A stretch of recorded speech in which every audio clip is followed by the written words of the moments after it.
ஓம்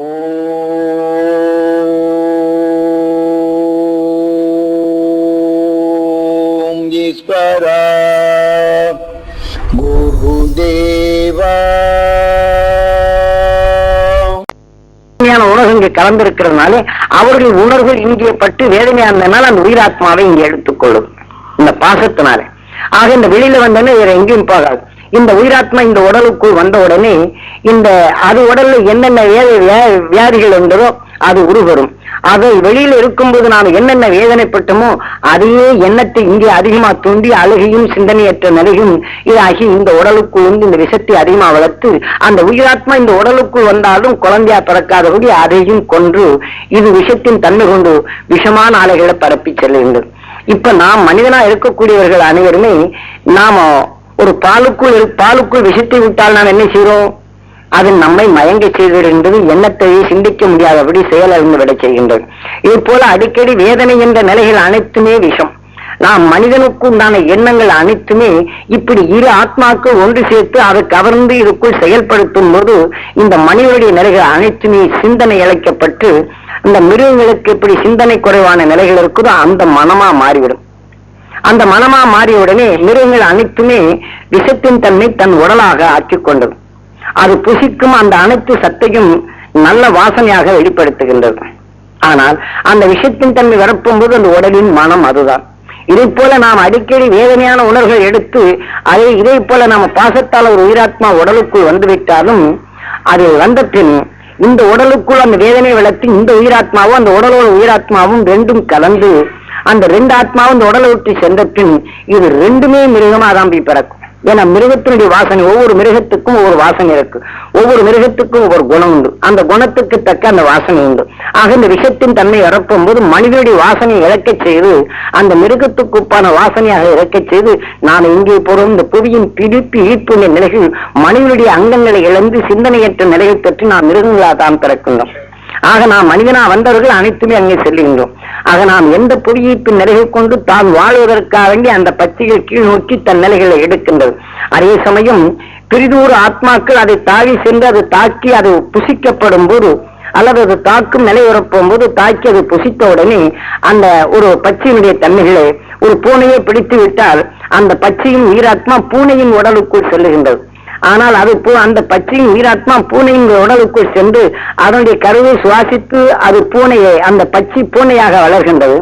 ஆனால் பூனையோ பச்சையை தின்றதுனாலே அந்த பச்சையினுடைய நிலைகள் சிறகுகள் அது எப்படி சிறகுகள் ஏற்படுதோ அதை போன்று அந்த விகாரமான இன்னைக்கு புறாவா இருப்பது போன்று புறா ஒரு வழி கிருடன் என்பது மற்றது கொத்தி சாப்பிடுகின்றது. இதே போன்ற இந்த பூனையா இருக்கும்போது சாதாரண ஒரு புறாவை அது கொத்தி சாப்பிட்டது. ஆனால் இந்த உணர்வின் சத்துடைய தன்மைகள் இந்த புறாவுடைய உயிராத்மா அதனுடைய பூனையுடைய உயிராத்மாவுக்குள் சென்று விடுகின்றது. ஆனா பூனையுடைய உயிராத்மாவுக்குள் அதனுடைய சத்தை எடுத்து அந்த பூனையாக விளையுது புறாவுடைய உயிராத்மா. அதே சமயம் இந்த புறாவை பின்ன இந்த பூனை அது எப்படி சிறகுகள் முளைத்ததோ, ஏனென்றால் பூனை அதாவது தன்னுடைய ஆக்ரோஷ புத்தியுடைய நிலைகள் மற்றொன்றை கொத்தி சாப்பிடும் நிலைகள். புறாவோ சாதாரண தானியங்களை தான் கொத்தி சாப்பிடும். ஆக இந்த உயிராத்மா இதுக்குள் இந்த புறாவினுடைய சத்தை பூனை தனக்குள் எடுத்து சாப்பிடும் போது அவனுடைய சத்துகள் எப்படி சிறகானதோ இதை போன்ற புறாவினுடைய சத்து அணுக்கு பூனையுடைய உடல்ல விளங்கிய அந்த அணுக்களின் தன்மையாக பூனையுடைய உயிராத்மால சேர்கின்றது. அப்படி பூனையுடைய உயிராத்மால சேர்த்த பின் பூனை இறந்த பின் என்ன செய்கின்றது? பூனையுடைய உயிராத்மா இதை போன்ற பச்சையின் வாசனை கொண்டு வருது. ஆனால் எதையுமே கொத்தி சாப்பிடக்கூடிய அந்த தன்மை கொண்ட இன்னைக்கு கிரடனோ கழுகோ இதை போன்ற நிலைகள் போல அந்த உணர்வின் மனம் இதற்குள் சேருகின்றது. ஆனா இந்த பச்சையின் மனம் உறப்பும் போது இதை ஒன்று கொத்தி சாப்பிடும் ஒன்றென்று அழித்து சாப்பிடும் இந்த உணர்வுடைய தன்மைகள் உறப்பும் போது அதே போன்ற மனம் கொண்ட ஒரு பச்சையின் ஈர்ப்புக்குள் இந்த உயிராத்மா போய் பூனையுடைய உயிராத்மா செய் கழுகாக அது மாறுகின்றது. இதை போன்று நாம் புவியின் ஈர்ப்பின் பிடிப்புக்குள் நாம் வருவதை ஞானிகளுடைய அருளொளி அவர்கள் விண்ணிலே இருக்கும் போது இத்தகைய துன்பத்தை அவர்கள் நீக்கி அவர்கள் வின் சென்றவர்கள். ஆகையினால் அந்த வின் செல்லும் எண்ணத்தை நாம் மனிதனாக இருப்பவர்கள் தான் இந்த தன்மை நாம் எடுக்கின்றோம். நாம் எந்தெந்த ஆசையின் நிலைகள் எடுக்கிறோமோ இந்த ஆசைகள் நாம் எடுக்கும் உணர்வுகள் அனைத்துமே நம்ம உடல்ல அலைகள் தான். கடலிலே சிற்றலை பிறலை என்ற நிலைகள் வரப்பும் போது காற்றிலே தோன்றக்கூடிய சூரியனுடைய வெப்ப காந்தங்கள் அதிகமான நிலைகளில் கடலில் கலந்திருக்கும் போது வெப்பத்தின் தாக்குதல் வரப்பும் போது அந்த வெப்பத்தின் அலையால காற்றுகள் உற்பத்தியாகி அதனுடைய எழுந்தெழும் நிலைகள் கொண்டு அந்த கடல்கள் அலைமோதி அதனுடைய அலைகளின் தன்மை கொண்டுதான் கடல்களில் அலைகின்றது. அதை போன்ற மனிதனுக்குள் எடுத்துக்கொண்ட அந்த காரமான உணர்வின் தன்மை நமக்குள் வரும்போது அதற்கு தக்க வெப்பத்தின் நிலைகள் தோன்றும் போது நமக்குள் அலைகளாக எழும்பி கோபமும் மாற்றத்தையும் பயத்தையும் அதிகமாக நாம தூண்டச் செய்கின்றது. இதை போன்றுதான் புறத்திலும் சரி அகத்திலும் சரி இத்தகைய நிலைகள் ஏற்படுகின்றது. இதை போன்ற நிலைகளைத்தான் உணர்த்தியது. ஆக ராமன் என்பவருடைய நிலைகள் சூரியன் எப்படி தனக்குள் எல்லா நமக்கோண்டி விஷத்தன்மையுடைய நிலைகளும் சூரியன் ஒளியாக மாற்றி அது மற்றவர்களை மாற்றி செயல்படுகின்றதோ இதை போன்றுதான் நாம் எடுத்துக்கொண்ட உணர்வின் சத்துடைய நிலைகள் நம் உடல் சத்தாகி நம்ம உடல் கோளாகின்றது. நம் உடலுக்குள் விளையக்கூடிய ஒவ்வொரு அணுவும் நட்சத்திரம் ஆகின்றது. அதுல விளைந்த சக்திகள் அனைத்துமே நம் உயிராத்மாவை சேர்க்கும் போது நம்முடைய உயிருடைய நிலைகள் நம்ம உடலுக்கு சூரியனாக மாறுகின்றது. ஆனால் அந்த உயிருடன் ஒற்றிய உணர்வின் சத்துகள் சூரியன் எப்படி கதிர்வீச்சுகள் ஆகி மற்றொன்றை உருவாக்க செய்கின்றதோ அதில் தோன்றும் குணங்களுடைய உணவின் குணங்கள் ஒவ்வொன்றும் ஒவ்வொரு வகையான நிலைகளை உற்பத்தி செய்கின்றது. அதை போன்ற மனிதனுக்குள் நாம் எடுத்துக்கொண்ட குணத்தின் சத்துண்டிய தன்மை உடலாகி அந்த உடலுக்கு தக்க நல்லதோ கெட்டதோ அதை உறுப்புகள் மாறுகின்றது. ஆனால் அதே சமயம் அது விளைந்த அணுவின் தன்மைகள் ஒளிக்கதைகளை வீச்சும் நிலைகள் கொண்டு அது கதை இயக்க சக்தியான நிலைகள் மாறுகின்றது. ஆனால் அந்த கதையை இயக்க சக்தியாக மாறி அது நாம் உயிருடன் சேர்க்கப்படும் போது எந்த குணத்தின் சிறப்பை நாம் எடுத்துக்கொண்டோமோ இந்த உயிராத்மாவில் அந்த உணர்வின் சத்துடைய நிலைகள் அந்த ஒளியலியாக மாறுகின்றது. அது அனைத்துமே சேர்த்து நிலைகள் ஆகும்போதுதான் உயிராத்மாவுடைய நிலையில் நம் உடலுக்கு உயிர் சூரியனாகின்றது.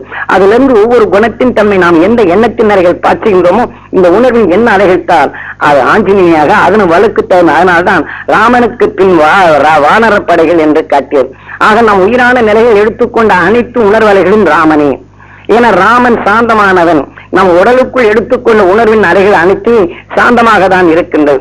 ஆனால் விஷ்ணுவோ அது வெப்பமானவன். சூரியனிலிருந்து வெளிப்படக்கூடிய அனைத்து சக்தியும் நமது பூமியை சூரியன் வெப்பம், அது நாராயணன். அதிலிருந்து வெப்ப அணுக்கள் வெளிப்பட்டு பூமியிலே மோதும் போது இரண்டாவது தர உற்பத்தி பண்ணுவது விஷ்ணு, அதுவும் வெப்பமே. அதே மாதிரி நமக்குள் இந்த உயிரின் தன்மை துடித்து அது வெப்பத்தை உண்டாக்குவது விஷ்ணு. ஆனால் அதே சமயம் நாம் எடுத்துக்கொண்ட குணத்தின் சக்தி சத்தாக மாற்றி இந்த உணர்வின் என்ன அலைகளாக மாற்றி உயிருடன் சேர்க்கப்படும் போது ராமன். அதான் ராமன் நாராயணன் மத அவதாரமாக ராமனாக பிறந்தான். பரசுராமன் பலராமன். பரசுராமன் என்பது நாம் இப்ப உழுது பயிர் செய்யும் எண்ணம். இதே மாதிரி நம்முடைய எண்ணத்திற்கு அந்த ராமன் என்ற பெயர் வைத்து நாம் எடுத்துக்கொண்ட உணர்வின் எண்ணங்களின் இயக்கங்களை தெளிவுற காட்டப்பட்டார்கள். இதை மெய்ஞானி அகசிமா மகரிஷி இது உணர்த்தி இந்த அருள் சக்தியின் நிலையில் அவருக்குள் விளை வைத்ததுதான். அவர் அதாவது அன்று வான்மீகி வேட்டையாடும் போது, ஏனென்றால் இது அகசிமா மகரிஷி அகசியர் என்பது ஒரு அணுவுக்குள் இருக்கக்கூடிய நிலையில் தன் அகத்துக்குள் சிக்கி இருக்கும்போது அகத்தின் இயக்கத்தை அளந்தறிந்தவர் அகசிமா மகரிஷி. அப்படி அளந்தறிந்த அந்த அகசியனுடைய தத்துவத்தினுடைய தன்மைகள் தான் அன்று அவர் வெளிப்பட்ட இந்த அலையின் தன்மைகள். ஆனா வேடுவனான மூடன் மற்ற கொள்ளையடித்து மற்ற உணர்வுடைய சத்துக்களை அவன் உட்கொண்டு புசித்து பிறரை ஈவிரக்கமற்ற நிலைகள் முரணாக இருந்து தாக்கி வாழ்ந்தவன் மனிதனாக. அப்படி வாழ்ந்த மனிதனுடைய தன்மைகளும் அவன் மனிதனாக இருக்கப்படும் போது இரக்கமும் பாசமுமான சக்தியும் அவன் உள்ளும் பறந்திருக்கின்றது. எப்படி நாம் பாலுக்குள் காரத்தை போட்டோன்னு பாலின் சக்தி உள்ளுக்கே மறைந்திருக்கின்றதோ அதே போல பாலான மனதும் அந்த பரிவான எண்ணமும் அந்த மூட நிறத்திலையும் அடங்கியிருக்கின்றது.